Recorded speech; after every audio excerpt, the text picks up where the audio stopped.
Hi, welcome to this video. I'm BODAS DJOUMESSI, and in this video we're looking at the origin of low self-esteem and what you can do about it. And I want to say a big thank you to all our Patreons for supporting our work. We are able to do what we do thanks to you. If you want to become a Wisdom for Dominion Patreon, please check the link to our Patreon page in the video description below.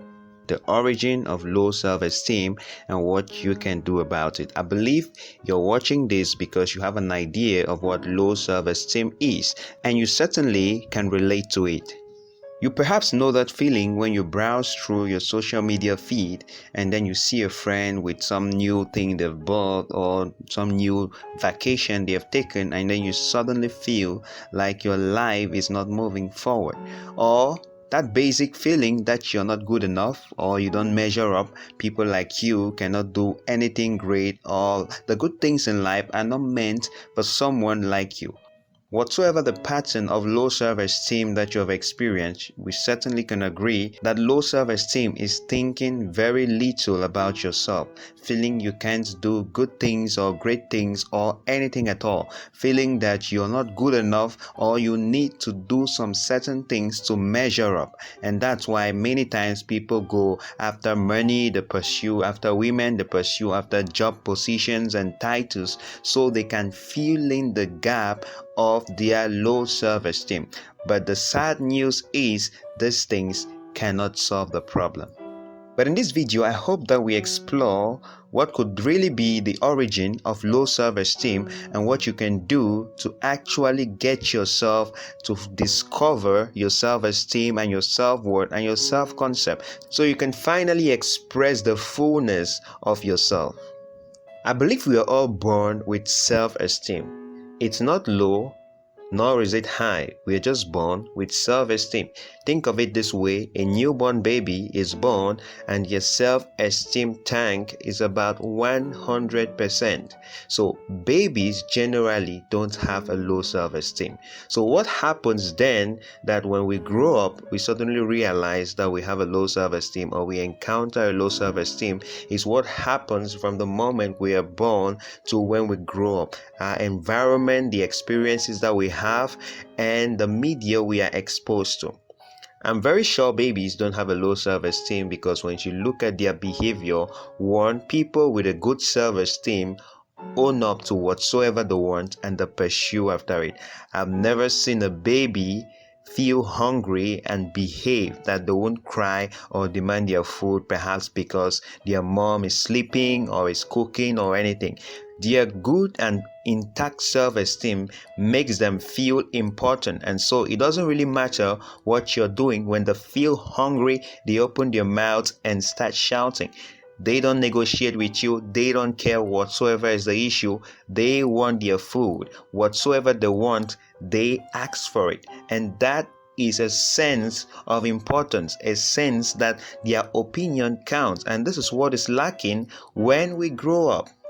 Our parents may not be aware of this, and if you're a parent, you probably want to pay serious attention to this, but it's from our parents that we begin to lose a great portion of our self-esteem, or we can actually retain a good portion of it, because when the baby starts getting to 2 years old, where they can reason, when they are hungry and then they come and say, "Hey mommy, I want to eat," and the mother will say, "Can't you see I'm doing this? Can't you see I'm doing that? You have to wait for me." And when that happens 1, 2, 3 times, when the child needs something or wants something, they will not feel that they are important enough to interrupt their parents. So they'll probably just sit quiet and wait until it's time that their parents choose to serve them.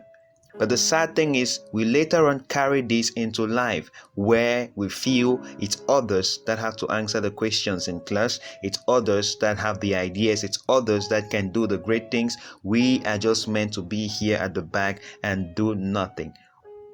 Well, you leave the home, then you go to class, and we're in a society of competition.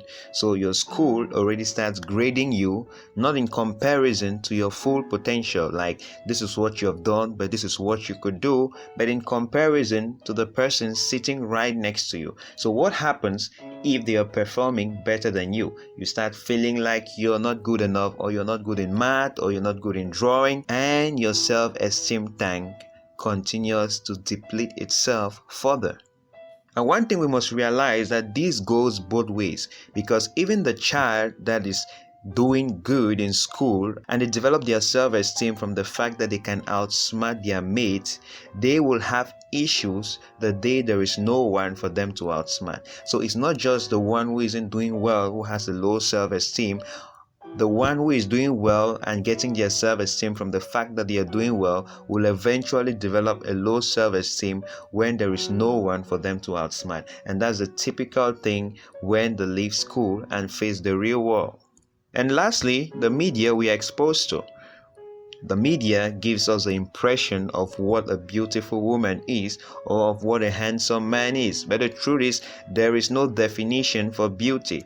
You just recognize it when you see it, but you can't define it. And that's why they say beauty is in the eye of the beholder. So you are beautiful in your own way. It's not a consolation statement, but that's the simple fact. Because before, models were these slim, thin people that would wear these dresses and move. You could think a wind could actually blow them away. And so people who were what they call plus size felt they couldn't do modeling. And somehow when the media portrays that to them, if you're plus size, you start thinking perhaps you're not beautiful enough.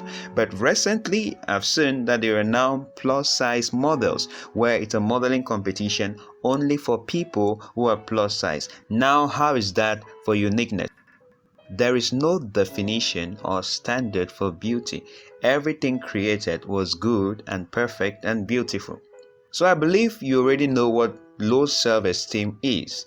Now, there are several ways you could raise your self-esteem, but there is only one guaranteed way for it to last. People do try to raise their self-esteem by accumulating wealth because they think they can finally, if you're in Africa, speak loud in the family meeting because they have money. But then what happens after the family meeting? You still have your low self-esteem. People feel by a job title or an achievement or anything. But all these accolades and titles and wealth and relationships and position can be taken from you. You can lose them. And that's why building your self-esteem on them is building on a sandy soil. So what do you do about your low self-esteem? It's simple. Your worth, your value, your importance, your uniqueness, all of those are buried in your purpose. One simple statement: discover your purpose. In other words, discover what you are here on earth to do. Discover what makes you important, because your purpose is here to solve a problem. Once you understand that purpose, then you realize that you have worth, you have value, you have self-esteem from that purpose, because people don't necessarily have to like you. But one thing is sure is that we need what you're carrying, and that's what makes you important. That's what makes you valuable. We can't ignore you. Let's take a funny example like the toilet. People don't generally spend much time in the toilet. Keyword generally.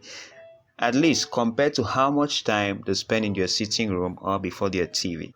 Does that mean your toilet develops low self-esteem because you don't spend much time in it? No.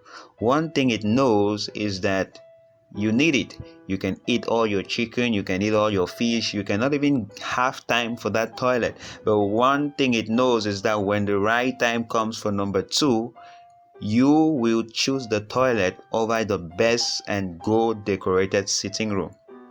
At least if you're a civilized person. So you don't clean your toilet because you love it. Not necessarily. You clean it because you need it.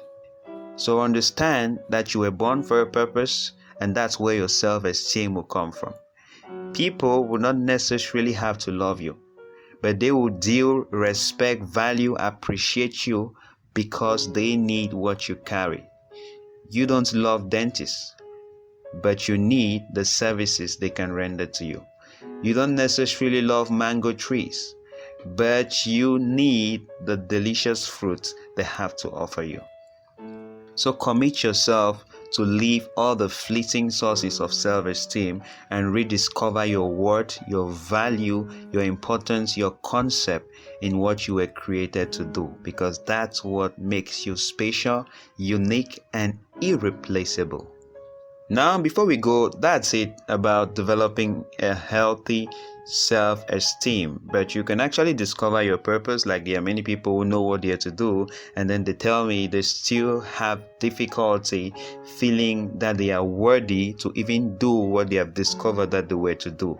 Now, this is at the level of negative programming. Remember, your environment plays an important role in depleting your self-esteem.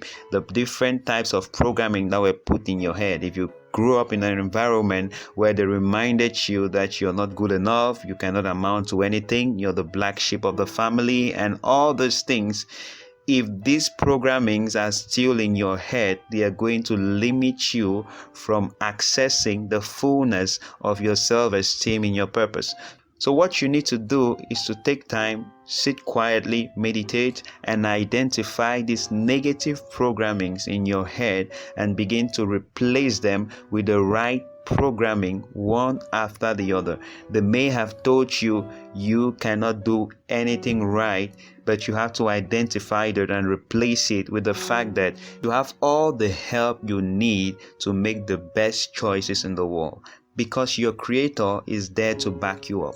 They may have programmed you with the idea that you cannot achieve anything great, but the truth is that you're right here watching this is that you beat probably 499,999,000 others to be here.